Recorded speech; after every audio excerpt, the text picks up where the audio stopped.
I don't know if today's show is going to be quite as exciting as yesterday's Drinking Bros. Got pretty weird with donkey buttholes and such. But that's kind of how it goes. That's how it goes with you guys. You always inspire us.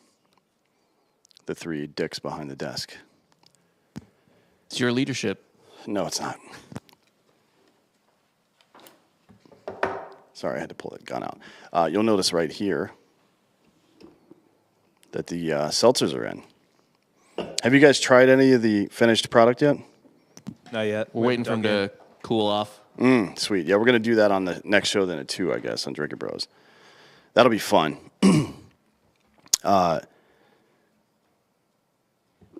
Dakota is at work right now. He's supposed to be zooming in, but I think he's in a meeting. And it's a firefighter situation, so I think meeting technically means that they're all sucking each other's dicks. I was about to say, whether it's here or there, he's doing something gay before you guys get into the topic. Yeah. These things are not. It's hard to concentrate on the show right now because these are pretty. Do you like the matte finish on the cans? I do too. I'm a big fan of this. They're clean. Yeah. I mean, it's a good logo. Our guy does a really good job at designing things, obviously. Unfortunately, we're not going to have any crack pipes. That 30 mil from the Biden administration hasn't come in yet, so we can't afford the crack pipes yet, but you guys can drink some seltzers. That's better. So today we're going to talk about this new Senate report that came out.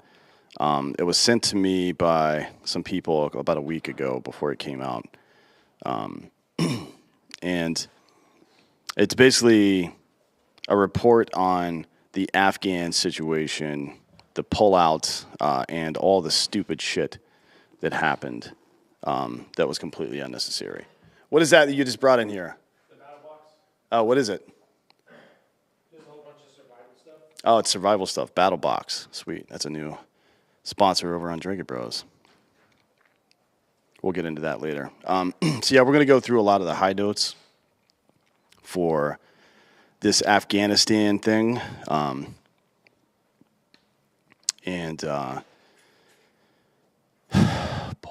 then some of the I'll go back through some of the just absolute lies that Biden told about Afghanistan. I almost hate to do this show right now because this is going to be around for a while, this situation, and the Hunter Biden thing's popped off again. I don't know if you saw that New York Post article where he tried to make a quote-unquote forever deal with an energy company that supplies energy to the Chinese military. So the vice president of the United States' son tries to do a financial deal with the CCP's military and their energy base. For forever. For forever, yeah. Right. just Lifetime contract Yeah. with John Calipari. Yeah, like LeBron James and Nike, which, is a little bit different, but is it? seems kind of like Scientology to me. Well, I don't think they were blackmailing him. He was just getting paid to exist and smoke crack, which, to be honest, it's good work if you can get it. Everybody's all butthurt about this Biden administration providing crack pipes thing. He's just trying to normalize it so Hunter doesn't seem so crazy. Like 5 years from now, everybody's going to be smoking crack. Yeah, where do I apply to be Hunter Biden? I don't know. You're not going to make it, though. There's no application that you're going to be able to fill out that's going to make that happen. But I mean, with all the inflation, they're just trying to help with the cocaine prices.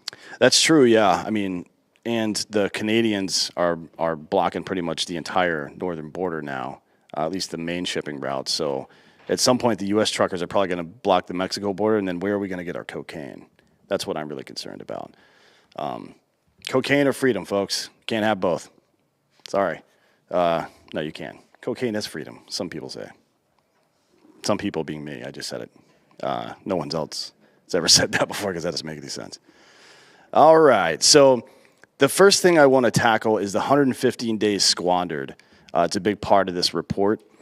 And again, I'll remind you, when we first started covering this issue, I was pretty adamant about this. The Biden administration continuously said that we didn't see this coming. Like, how could they have taken over the entire country in 14 days? And it turns out that wasn't the case. There were 115 days prior to that where between May and beginning of August, when this shit actually hit the news, in that 115-day period, the Taliban had seized control of 40% of the country already. And then for some reason we decided to abandon Bagram Air Base, our main point of both offense and defense and intelligence, lie to the Afghan president about it, and not get any of our people out before we did any of that. So, excuse me. Let me hit some of the high notes here so you guys can... It's not a short sleeve sweatshirt, asshole. I have the sleeves rolled up because Miami Vice. I'm in full cocaine mode. You can't have sleeves all the way down to your wrists when you're on drugs. Everybody knows that. Anyways. April 14th, 2021, Biden announced a full withdrawal of U.S. forces from Afghanistan by September 11th. I don't know why you would pick that day. It's fucking stupid. Providing only 150 days to plan and execute the evacuation of personnel. And I remember there's a famous video going around now that's Biden on the campaign trail saying, yeah, we all want to get out of Afghanistan, but it takes a minimum of 1 year to do that. And because he wanted to maybe distract from COVID because he knew it was a losing issue for him, or distract from the economy because he knew that was a losing issue, he tried to get an easy win here, but you don't get easy wins in war. Trying to get easy wins in war gets people killed. Excuse me. So the military began its rapid withdrawal of personnel and equipment, blah, blah, blah. We all know that story. By July 6th, U.S. Central Command reported it completed more than 90% of the withdrawal process. During the withdrawal, senior leaders in Washington failed to adapt to worsening conditions on the ground, while those in the field were forced to develop impromptu plans without guidance from any senior leadership. In May, there were 17,000 eligible applicants for SIVs, or special immigrant visas. And when dependents were included, that number was significantly higher. So you can multiply that by about 4. Aside from those who had applied, State Department DOD had no estimates of how many Afghans were even eligible for the program. But now we know this number is in the tens of thousands. The admin took minimal steps to address the backlog and neglected to take significant steps to do anything about it. In addition, non-combatant evacuation operation, NEO, would entail relocating tens of thousands of people and require support of allies and partners, but officials did not reach out to any regional partners until the middle of July. Regional partners like Tajikistan, that shares a border with Afghanistan, Uzbekistan, Pakistan, so on and so forth. A lot of stands. And not the dude from South Park. DOD did not engage the Qatari government about using their facilities, or UAE, or any of these other countries that ended up being satellite host countries, Germany, until the middle of August, until after all of this had already hit the fan. And they actually received offers from the Pakistani government to host a lot of the evacuees, and for some reason the Department of Defense turned that down. The Qatari government was quick to help. Roughly 57,000 people were moved through their territory, leading one foreign service officer to note that Qatar support that, quote, encouraged other Gulf partners to provide assistance. So, you know, we owe a lot to them. We also owe a lot to save our allies. Tim Kennedy, Sarah Verardo, Chad Robichaux, Nick Palmisano for evacuating the most amount of people other than the U.S. government from this situation. But that should not have had to happen, and it's still going on right now, as a matter of fact. Excuse me, sorry. In July, you know, air support for Afghan security forces ceased, and the U.S. abandoned Bagram Air Base without notifying the Afghan base commander.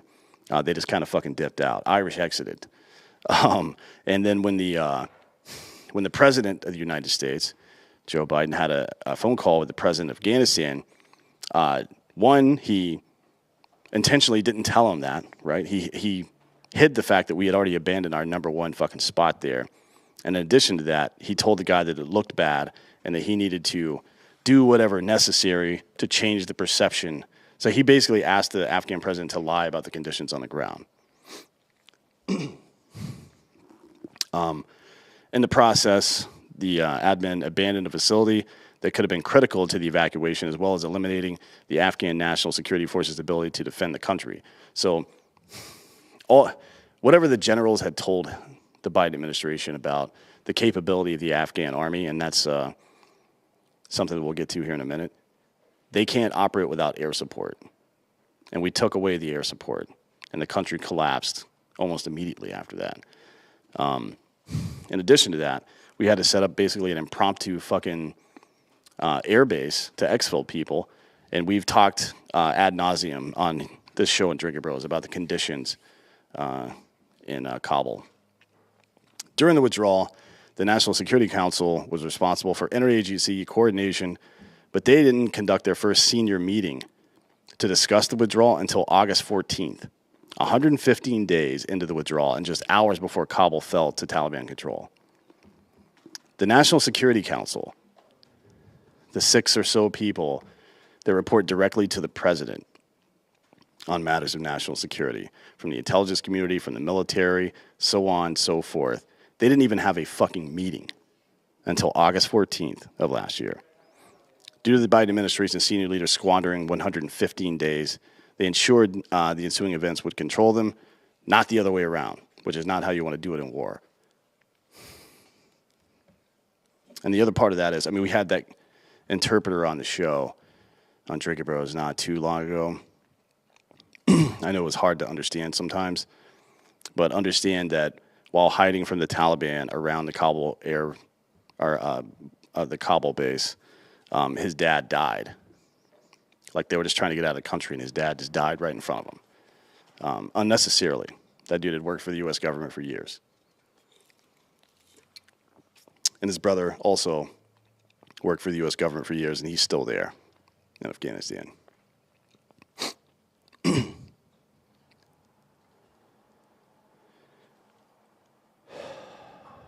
All right.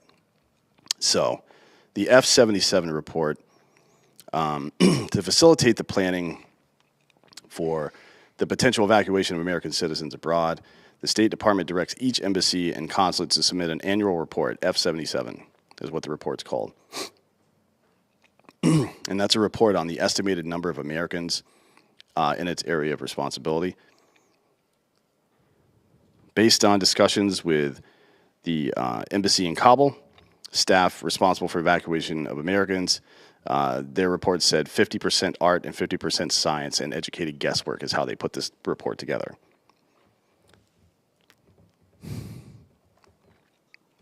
God damn.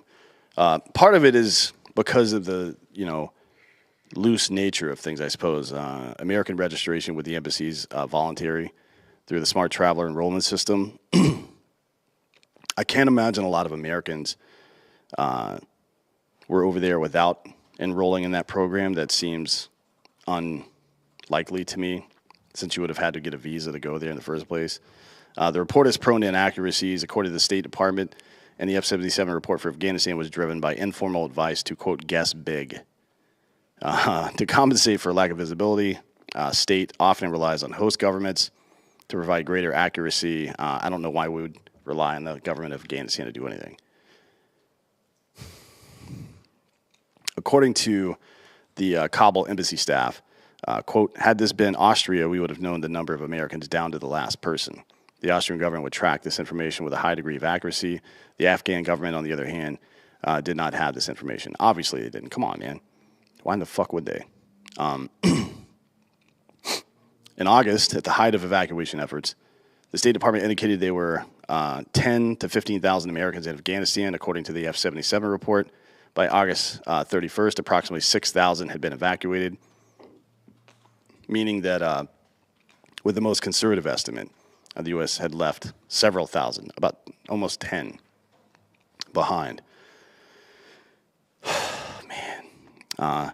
Secretary of State Blinken, during the testimony of the House Foreign Affairs Committee in September, claimed there were only, quote, approximately 100 to 150 Americans in Afghanistan who still wished to depart. We are in very close contact with them and are assigning teams to each remaining American who wishes to depart. Now, that's a lie. That's not even close to the right number, and not only that, they weren't in contact with the vast majority of these people. according to General Mark Milley, who's a giant cunt, the president made strategic decisions to reduce American forces to zero by August 31st. On August 25th, we were asked to re-examine if we should go beyond August 31st from the date the state had. It was unclear how many were left or if they wanted to depart. Now, myself, to a pretty low degree, but a lot of my friends to an extremely high degree were deeply involved in trying to evacuate thousands of people that wanted to leave there. Not hundreds who wanted to stay, but thousands who wanted to leave, that had documentation and could not get on flights.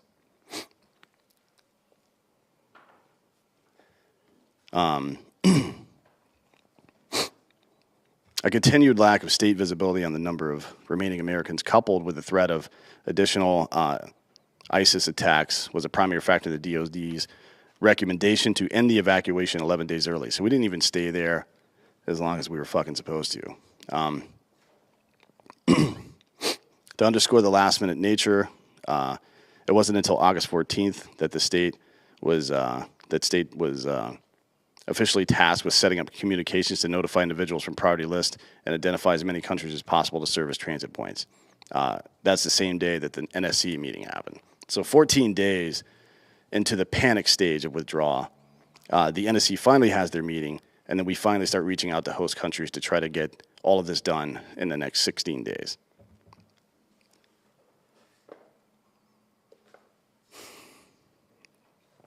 In addition to this, the state did not employ Ambassador John Bass to address the logistical issues impeding evacuation until August 17th, long after he could have influenced stuff on the ground and coordinated, which is their job. On August 20th, the Transportation Department finally issued an order allowing foreign carriers to conduct U.S.-approved evacuation flights. The Biden administration activated the Civil Reserve Air Fleet 2 days later, which allows U.S. airlines to, under contractual obligation, to augment U.S. military airlift during emergencies. The CRAF, as it's called. Oh, we have a Dunkirk plan? Yeah. But, I mean, this happens all the time. Yeah, there's a scene in Jarhead where they're just on an American Airlines flight to Iraq. We always took commercial flights over there. Yeah. Usually to Kuwait. But sometimes you go directly in the country, Kuwait or Saudi Arabia or something like that. Yeah, they weren't. They were going to Desert Storm, but they weren't flying to fucking Baghdad. Right. Well, definitely didn't want to do that back in '91 or '90, whenever they were going. The craft was barely used, and it did little to impact evacuation efforts. Private companies did most of it. It's clear the state didn't conduct the planning necessary for successful evacuation, although the withdrawal had been announced in April. So from April to August, the State Department had no plan to exfil all of these people. They didn't even have the plan to identify them. And the redeployment of the 82nd Airborne there and the Marine Corps MEU, those are break in case of emergency situations. Those aren't plans. Like, you had months and months to plan this deployment. Unbelievable. So,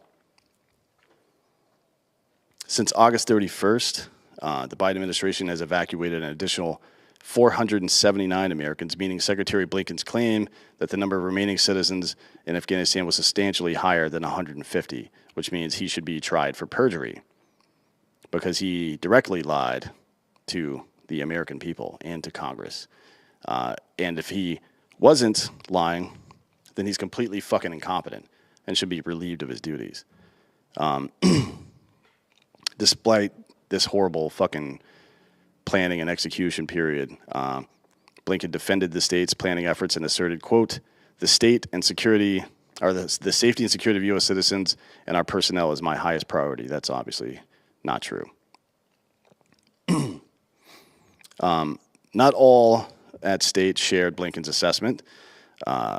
As on July 13th, 23 U.S. Embassy staff in Kabul sent a cable to Secretary Blinken, which said the following, quote, it warned of rapid territorial gains by the Taliban and the subsequent collapse of Afghan security forces and offered recommendations on ways to mitigate the crisis and speed up evacuation.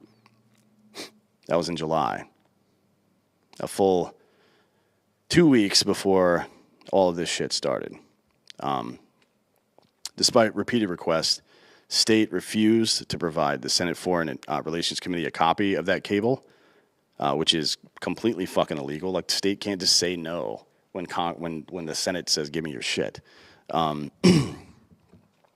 Biden, for his part, has so far refused to accept any responsibility for the failed evacuation, defending the botched withdrawal by saying his administration, quote, inherited a deadline. We did not inherit a plan.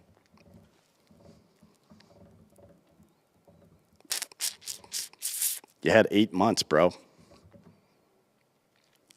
Is 8 months not long enough to plan the extraction of a couple thousand people? Seems unlikely, but whatever. Fact of the matter is that the deadline inherited by this administration was contingency based, tied to certain conditions on the ground, conditions which his administration actively ignored and discounted at the expense of American citizens and local Afghan partners. Biden and those around him were repeatedly warned that the Taliban posed a massive threat to safety and stability in Afghanistan, but took no steps to mitigate that chaos. The actions, or rather inaction, of his administration flies in the face of statements made by Biden in July press conference where he pledged to, quote, take on Afghan nationals who work side by side with U.S. forces so their families are not exposed to danger. Our message to those men and women is clear. There is a home for you in the United States. If you so choose, we will stand with you just as you stood with us. Concluding a full 24 hours earlier than the anticipated deadline, the U.S. military ended the 20-year war in Afghanistan on August 30th, having evacuated roughly 123,000 people, but leaving tens of thousands behind who are still at risk for Taliban reprisal.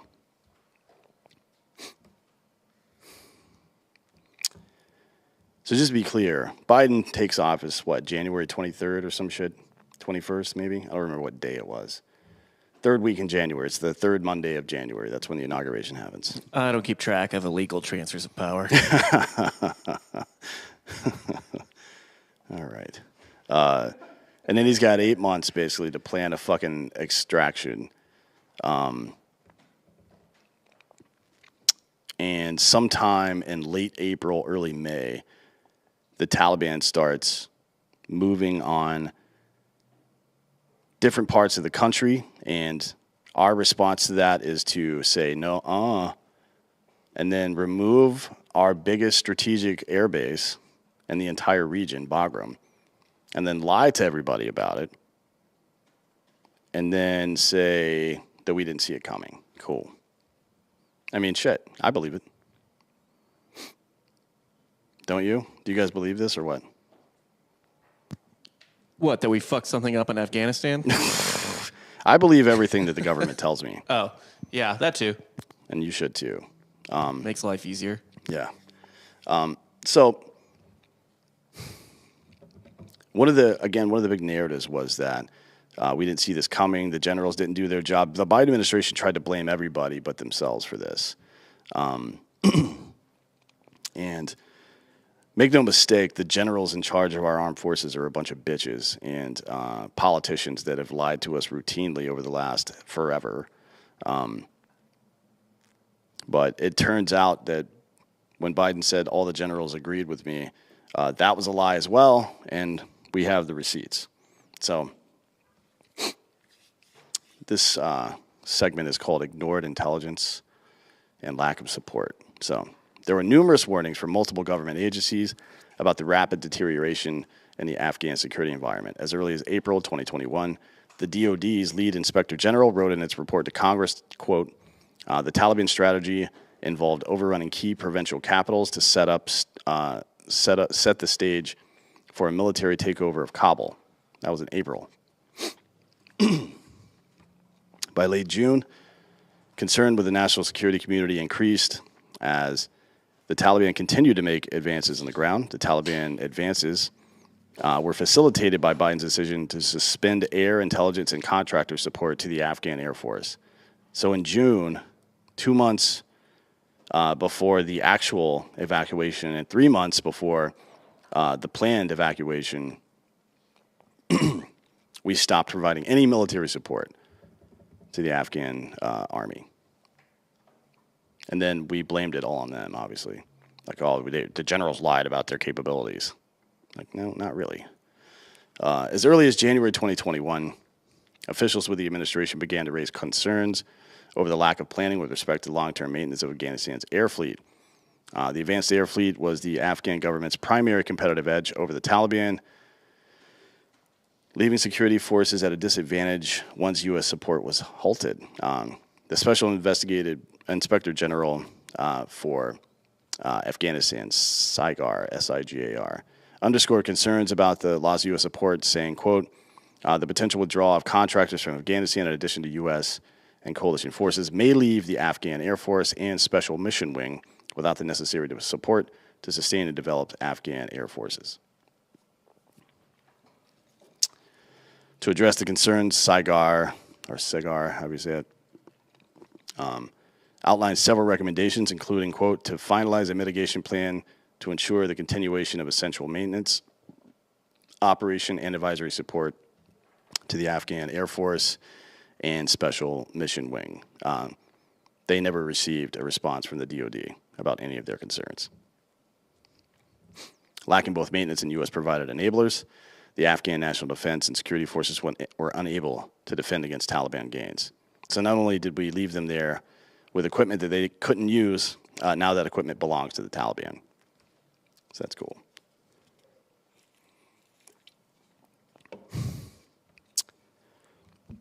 General Matthew Trollinger, an acting assistant secretary, David Helvey, provided details of the DoD's plans for continued support to the ANDSF post-U.S. withdrawal to the Senate as early as May 2021. In a hearing titled, quote, the transition of all United States and coalition forces from Afghanistan and its implications, a bipartisan group of senators pressed the witnesses on the administration's plans to maintain the Afghan security forces aircraft.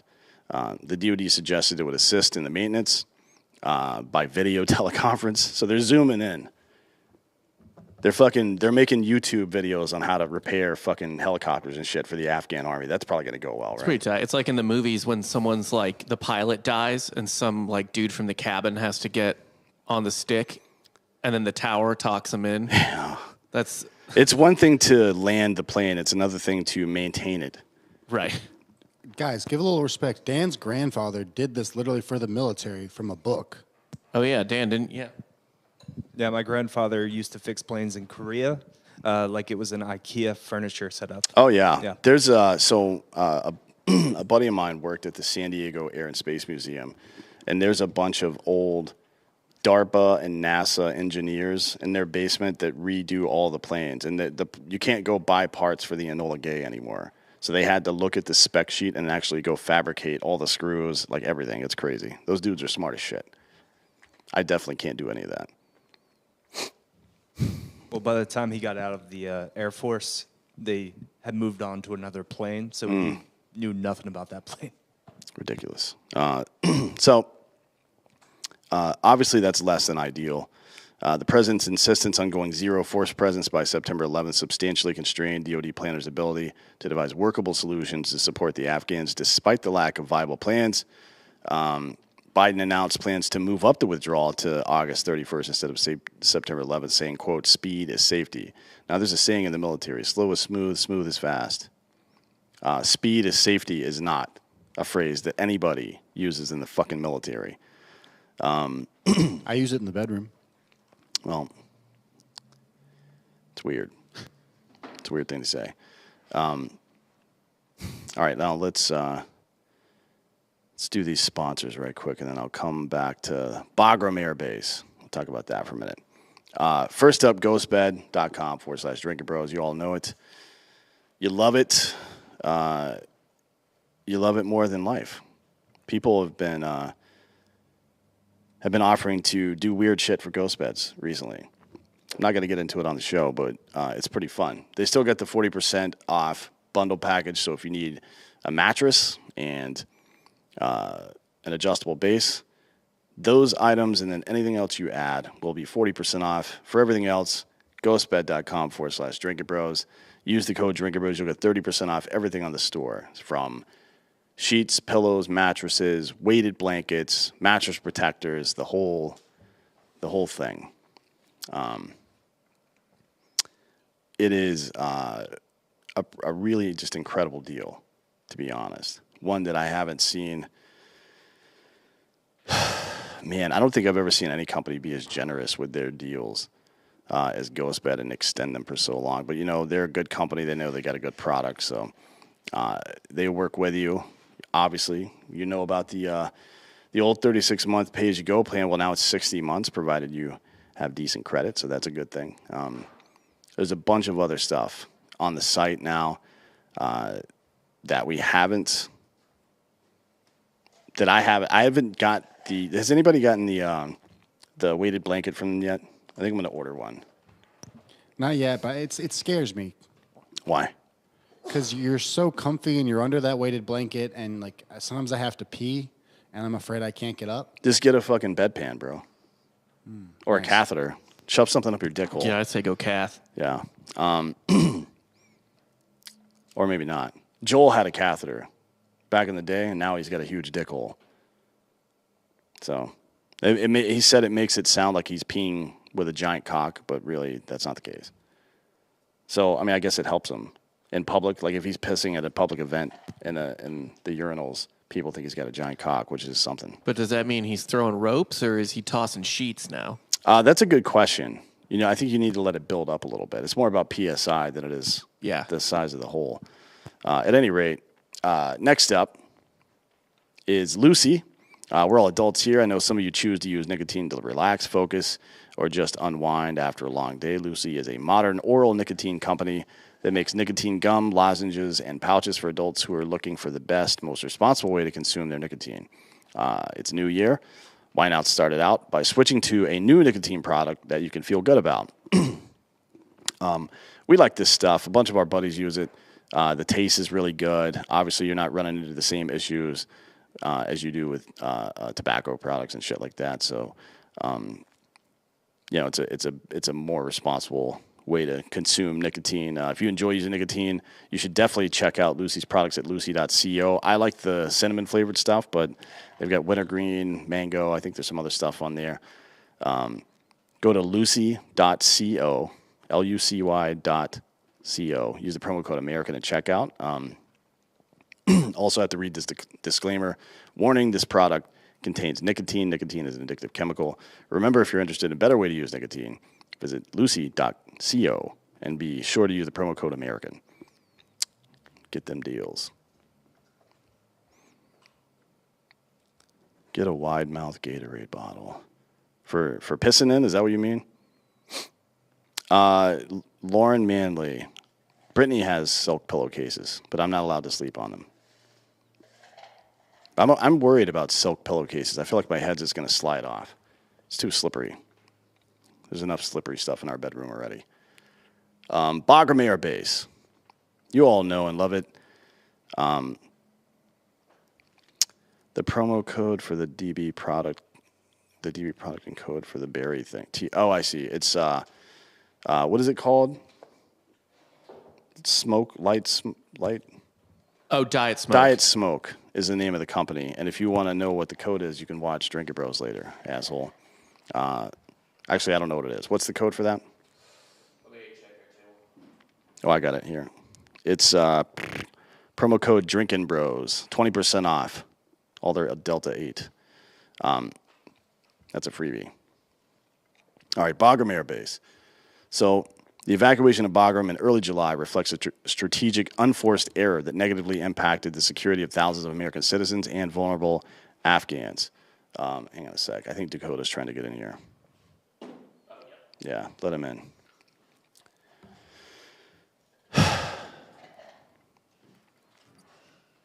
Welcome. Wow. Wait, is he... I can't hear you. Is he mentally retarded or something?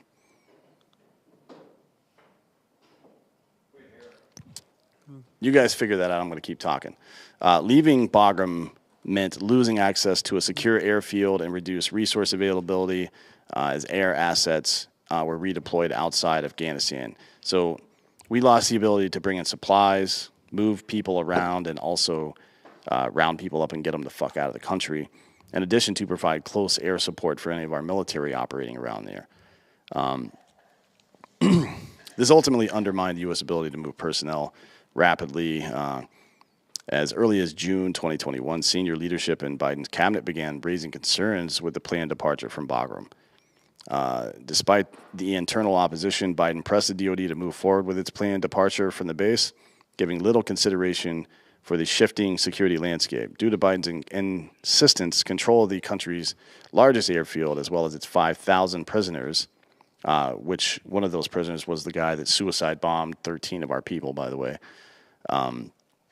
was handed over to the Afghan security forces in July with no advance notice to local partners. We just decided, hey, we're out. We left that day, and then the Afghan military and government were left standing there with their dick in their hands. Biden attempted to justify the decision to close Bagram, citing recommendations from the DoD in an August press conference. Biden claimed the military concluded that, quote, Bagram was not much value added, that it was much wiser to focus on Kabul, and so I followed the recommendation. Now, that's nonsense. No general would have said that. Even as big a piece of shit as he is, Mark Milley said the DoD's mission was to, quote, protect the embassy in order for the embassy personnel to continue to function. If we were going to keep both Bagram and the embassy going, that would be a significant number of military forces that would have exceeded what we had. So we had to collapse one or the other, and the decision was made to go ahead and collapse Bagram. Now, this is the dumbest shit I've ever seen or heard in my life from a strategic security standpoint. I mean, this is unconscionable to think that something like this happened. Milley stated that abandoning Bagram was the better tactical solution in accordance with the 600 to 700 troops allotted for security by the White House. This is a coward. Like if you're the general in charge of our military and the president tells you something you know is going to get people killed, you say no. And if he says do it anyway, you say no. And if he says do it anyway, then you fucking quit. You resign and then tell the press why it's really stupid what the president just asked you to do. That's how you handle that situation. Yeah, I mean, and we've seen this. I mean, we've seen this many times, right? I mean, whenever what's his name, who was under Trump, he didn't agree with them. He resigned, right? I mean, this is what they do when they don't agree. They leave. That's your responsibility as a leader, is to use whatever authority you have to influence things, and then use the press after to shed light on negative shit that's about to happen. Forced to focus solely on the number of troops on the ground, the DoD recommended shifting focus to Hamid Karzai International Airport, HKIA, which in theory would require a far smaller force presence to secure and defend. I mean, that's fucking stupid, though. Like when you have a massive air base, it makes sense to bring the vulnerable people to you. Not shut down, send those people home, and then use a smaller force to defend a much more vulnerable area. That doesn't make any fucking sense. Yeah. I mean, if anything, it gives them all one spot to go to, right? Like, I mean, the enemy just focuses on one spot. Yep. Despite the assumption that HKIA would be easier to defend, the U.S. was forced to rapidly redeploy more than 6,000 additional forces to mitigate the increasing violence. So immediately they knew it was wrong, and anybody that pays attention to military strategy should have known that it was wrong right out of the gate. We had to do a similar operation back in the day, a quick reaction force reaction like this, that General Milley was actually a part of when he was a young lieutenant. So he should probably remember. It's called Panama, and we jumped in and had to fuck shit up on short notice. Had the troops not been pulled out until after civilian numbers had been reduced, the U.S. would have retained Bagram and conducted more secure, controlled departure, while still having the ability to provide close air support for the Afghan army to hold off the Taliban while we got people to Bagram, flew them out of the country, and then when everybody else is gone, then you take your fucking security force and leave. Not before. The decision to abandon Bagram and focus on HKIA constrained U.S. evacuation efforts and led to the concentration of large numbers of people, making the airport extremely susceptible to attack. Not just the inside of the airport, but there were daily attacks on just regular Afghan people trying to get the fuck out of the country, standing in line. American citizens with passports trying to get through the gates who couldn't, right? We're getting attacked on a daily basis because of this incompetence. Unlike Bagram, which houses a 12,000-foot runway that can accommodate military aircraft of any size, HKIA is a relatively small airport in scale and capacity. It's limited capacity in its urban surroundings rather than having standoff, which is another word that General Milley probably knows. Complicated efforts to safely call Americans forward and at-risk Afghans as well. Man, this is so stupid. Further exacerbating efforts was the combination of both military and civilian-controlled portions of the airport. So aircraft moving from one side of the airport to the other were required to obtain clearance from multiple entities, slowing the evacuation to a crawl. Like that, God, what was that colonel's name, that 82nd Airborne colonel that's such a piece of shit? Kleisner? Timothy Kleisner, I think his name is. Yeah. Somebody told me that he was trying to find out who I was. I'm me. You can look me up on the internet. Pretty easy to find. Guy, I'm on TV every single day. And you're a fucking coward piece of shit. Anyways, in addition to being surrounded by a ring of fucking mountains with open and obvious security vulnerabilities, HKI was just in general far less secure than Bagram, just the way it was set up. SecDef Lloyd Austin argued that retaining Bagram would have required as many as 5,000 additional troops. Biden was forced to deploy 5,000 back to Afghanistan just to secure HKIA. So if we had just left the 5,000 people that were already at Bagram, we would have, one, deployed the same amount of people, and two, not gotten 13 of our own people killed, and who knows how many fucking Afghan people. I mean, where was the plan at for that, right? I mean, where is the plan of, like, did they not realize all this before they started to pull out? No. So before you joined the show, I'm reading off the Senate report. It turns out, just to bring that back into focus here, it turns out that the National Security Council didn't even have a meeting to discuss the withdrawal until the middle of August, the 14th of August.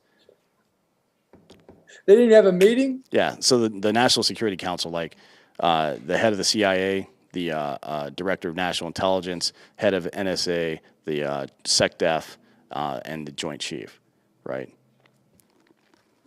And the National Security Advisor, the NSA. There was no plan. Correct, yeah, there was no plan. They said, the statement from the Biden administration was, we inherited a deadline but not a plan. That's what they said. Well, you had 8 months, fuckface. Furthermore, when the U.S. military vacated Bagram, it did so without any framework in place to address the nearly 5,000 prisoners that were detained at the base. As a result, when the Taliban captured the base in mid-August, it released thousands of detainees, all fucking ISIS dudes, by the way, including the person responsible for the twin attacks outside HKIA on August 27th, which killed 13 of our people. So we abandoned Bagram Air Base. We abandoned the close air support capabilities for the Afghan military to create standoffs so we can get our people out, our own ability to fly people out, and we released 5,000 assholes, one of whom came back and killed 13 people. Sweet. HKIA. Oh, boy. So forced to rely just on the Kabul airport on the 24th of August, hours before Taliban forces entered the city, the State Department and DOD began a non-combatant emergency operation, NEO, in Kabul to evacuate civilians. So, again, between May and August 1st, 40% of the country had been taken over by the Taliban. Yeah. Between August 1st and August 24th, still no plan. And then finally on August 24th, we started to rapidly evacuate NEO. Yeah, I mean, it's not like we didn't know this was coming. No. Right? It's not like that, that we didn't know that it was going to go down this fast. I mean, you watched in 2 months, 40% of the country go. Yeah. The state and DOD were responsible for evacuating thousands of American citizens, their dependents, SIV holders, U.S. legal permanent residents, and at-risk Afghans with U.S. visas. The evacuation should have been designed to facilitate a timely movement of evacuees to the airport, the giant airport that we controlled, provide security, screening, and vetting, and assist with the forward movement to designate safe havens around the world, like we did in the final hours for additional security measures. Instead, the evacuation was marred with bureaucratic delays. This isn't the Tim Kennedy show. Fuck Kleisner.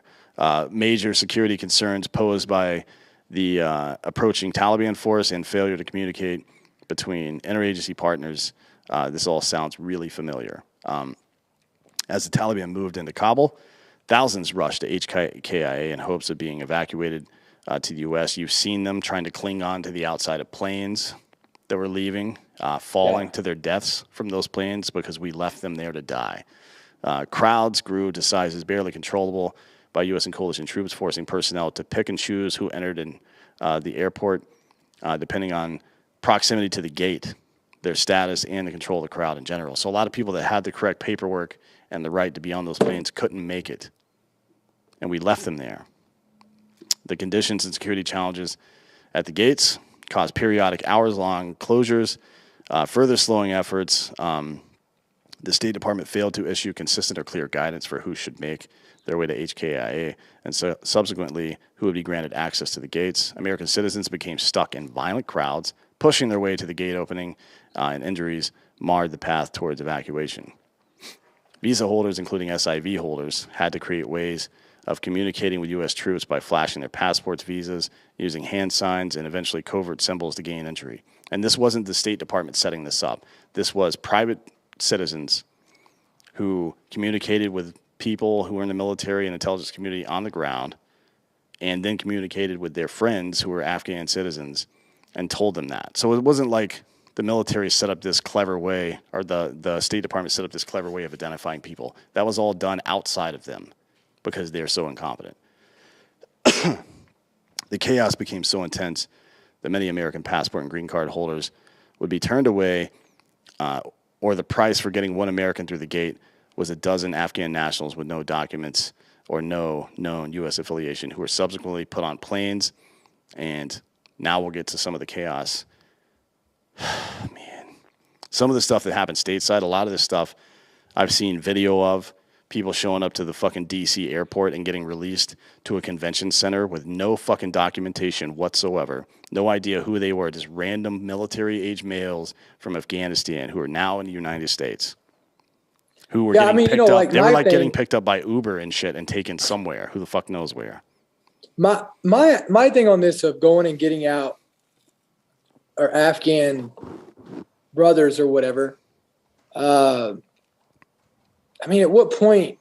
I mean, we can't save everybody, right? Like, look, if they're interpreters, things like that. I mean, but again, like, I mean, what do we do, right? I mean, like, at what point do we put our country at risk over this, right? Like, obviously, our interpreters are already vetted, right? Like, they have to be vetted to be on base, to be able to come do these things with us and work with us, right? Because they're learning our tactics or around everything we do.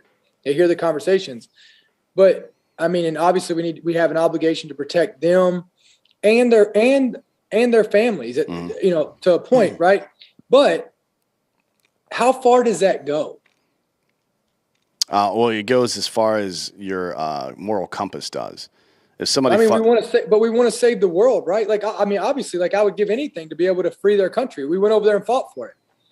Yeah, but that's not what we're doing here. But they have to be properly vetted. Yeah, for sure. That's why so the private organizations that set up the evacuations of all these other people that the U.S. government couldn't handle, and it's into the 20,000 plus range at this point. They were extremely well vetted because those people took the time over the course of 2 weeks to set up that process to properly vet people, right? Yeah. So a bunch of fucking civilians and veterans were able to do that in 2 weeks, and the Biden administration couldn't do it in 8 months. They didn't even try. They didn't even admit that they needed to, and they still won't admit that they needed to. That's the problem. It's not a matter of choosing who we do and don't save. It's a matter of they made no effort to do it. But it's the same thing with the border. I mean, it's the same thing with the border. We're not saying that nobody should come across, but we're saying that they should come across and be vetted, and we shouldn't be letting criminals into our country. Yeah, no shit. So some of the chaos that happened stateside as a result of this fucking stupid bullshit. Senior Senate leaders were informed of the plan to remove U.S. citizens from Afghanistan on August 12th, 2 weeks after this fucking shit show started. It took State Department 3 days after that, after the fall of Kabul, rather, to establish a generic email for congressional inquiries about the cases and individuals. On August 18th, an internal report titled SITREP number 36 explained that in 3 days, congressional staff had sent over 2,500 inquiries to the newly established inbox and further claimed each was receiving a personalized response. This inbox did not provide any guidance on who, what, or how to communicate cases of individuals in need of evacuation to anyone, to people on the ground, to the State Department, to immigration, to anybody in the government at all. It was just like a form letter, basically. Guidance from State Department on the parameters for full communication between Congress and State didn't arrive until August 23rd. 11 days. 11 days after the Senate requested it and a full week into the actual evacuation. And it's 7 days before the end of the NEO period itself. Despite Congress sending thousands of cases in need of evacuation, the State Department was unable to appropriately staff and monitor this inbox and did not attempt to open or adjust most cases until October, 2 months after the goddamn situation. During the entire evacuation, the State Department received about 26,000 Priority 1 and Priority 2 refugee applications, but they neglected to process these applications until after October 21st. It's crazy. At that point, the State Department had accepted roughly 2,000 and marked roughly 14,000 as incomplete. The SFRC minority staff collected over 2,500 cases of individuals in need of evacuation between August 14th and August 30th. Each case unique and disparate for the attention of the U.S. government. It is still unclear how many cases were successfully evacuated and how many were just left there to die. In a survey of 50 Senate offices from October 2021, offices submitted more than 16,000 cases to the State Department. Some offices were attempting to save children's lives after they'd been injured, and the chaos at the gates of HKIA. Others were trying to evacuate interpreters who had saved their lives or the life of somebody they knew. In other instances, the Biden administration officials reached out to SFRC in order to help Afghans who had supported their agency's work because the State Department and DOD were unresponsive. Even the president's administration, the team, the staff, the senior staff for the Biden administration started doing the work that the State Department and DOD couldn't get done. But that's not the solution. When your fucking subordinates are failing, you don't just go in and do the job. You fire them and get people that know what they're doing in those positions. While the Biden administration is loudly taking credit for evacuating tens of thousands of Afghans, many of the gaps caused by the administration's poor planning had to be filled by congressional staff, independent veterans groups like Save Our Allies, non-governmental organizations, and other private entities. Quite a few people that some of you might dislike. I won't say their names because I dislike some of them as well, but they donated their time and money and put their own personal safety at risk to get some of this work done that the government couldn't get done. Now, the final, I guess, black eye of all this is our relationship with our NATO allies. The mission in Afghanistan was not just U.S. military personnel, but a NATO mission. When the Biden administration made its announcement in April that the U.S. would be withdrawing, NATO allies were dismayed at the lack of consultation ahead of that decision. This lack of coordination extended to the evacuation and closure of the Kabul embassy. Numerous NATO nations have shared with SFRC minority staff that they only learned of U.S. evacuation from news reports rather than directly from U.S. officials.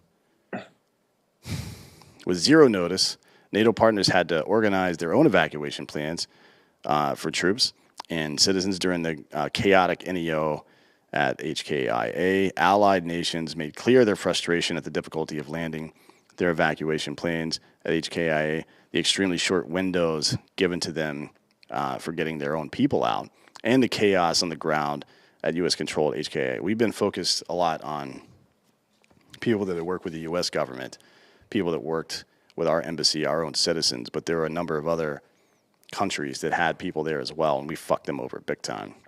Wasn't there a lot of planes like that were going in and leaving out empty? Yes. Yeah. Yep.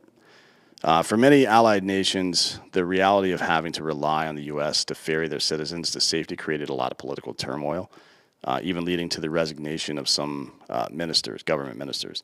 This failure to consult, notify, and coordinate with NATO partners has left a stain on the U.S. reputation as a credible and reliable partner. And if you remember correctly, we followed that up immediately by fucking the French over in that submarine deal we did with Australia. Yeah.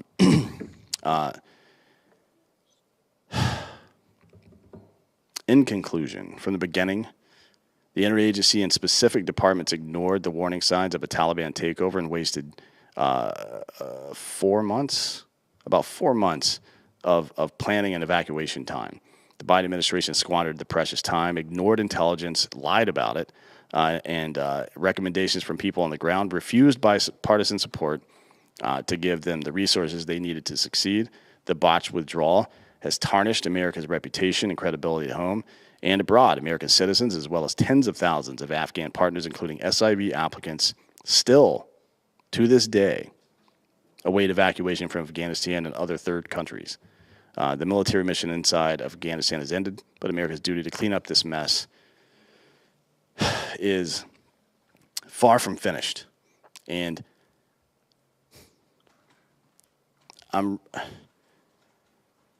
I do believe that this level of incompetence that resulted in the deaths of 13 U.S. service members, a black eye on our foreign policy relations, and releasing 5,000 ISIS members, leaving $90 billion worth of military equipment to the Taliban, and now we're funding the Afghan government, right? Which is the Taliban, by the way. That's the Taliban, just to be clear. I think this is enough for Biden to get impeached. And I think he probably, if the Republicans take the House, I believe Biden will probably be impeached. But they won't be able to convict unless they also take the Senate. But if they do take the House, no other bill will get passed for the rest of this presidency. They'll pass a couple of continuing resolutions to not shut down the government and stuff, but other than that, nothing's going to get done until the 2024 election. That's just how it's going to be. Yeah. I mean, I think that like what you're seeing with Ukraine and Russia and China and all this, I mean, I think it's a direct correlation to seeing how they handled this bullshit in Afghanistan. You know, they know he's fucking weak. They know they're incompetent. I mean, there's nothing. It's just, and I say this a lot. When America's strong, everybody hates us. But when America's weak, everybody suffers. Yeah. Yeah, that is kind of how it goes. I mean, it's like, do you want to be loved or respected? It'd be great to have both. But if you can only have one, I'll take respected. 100%. And it's only a deep-seated insecurity that needs to be loved all the time by everybody. And we can see where that leads. I mean, there's no moral compass that factors in whether or not somebody likes what you're doing or not. You know what I mean? Mm-hmm. Like there is some moral responsibility to ensure people have the best opportunity to be happy, for sure. But when it comes to security, that's just not how we do things. And I think this whole Ukraine thing is just posturing. The Biden administration is before one, it's a distraction, but two, before the midterm elections, they want to try to reestablish his foreign policy bona fides. But it's not working. Everybody just thinks he's a fucking idiot now. Yeah. So even the left thinks he's an idiot. Well, there's some of them out there, like the CNN and MSNBC people, when pretty much every veteran I know, other than that lieutenant colonel little bitch that tried to start shit with Trump, that little wormy-looking fat turd, that whole situation was stupid. And then, but the news media is Like, oh, you're all these veterans that I know. Pretty much every veteran I know is like, fuck the Ukraine, dude. We're not doing that shit. And Russia has given no indication that they're planning some false flag operation. And why would we trust the government anyways? But in response to veterans and national security people saying that, CNN's like, oh, you're just parroting Russian talking points. Like, come on, man. Like, you've never lifted a finger in defense of this country. We've literally gone to the worst places on earth, risk our lives without really even asking any questions. Well, now it's time to start asking fucking questions because you've taken our fucking faith in you and you've abused it time after time, and we're fucking done with it. Yeah. We're fucking done with it. So we'll see you fucking now. done. See you in hell.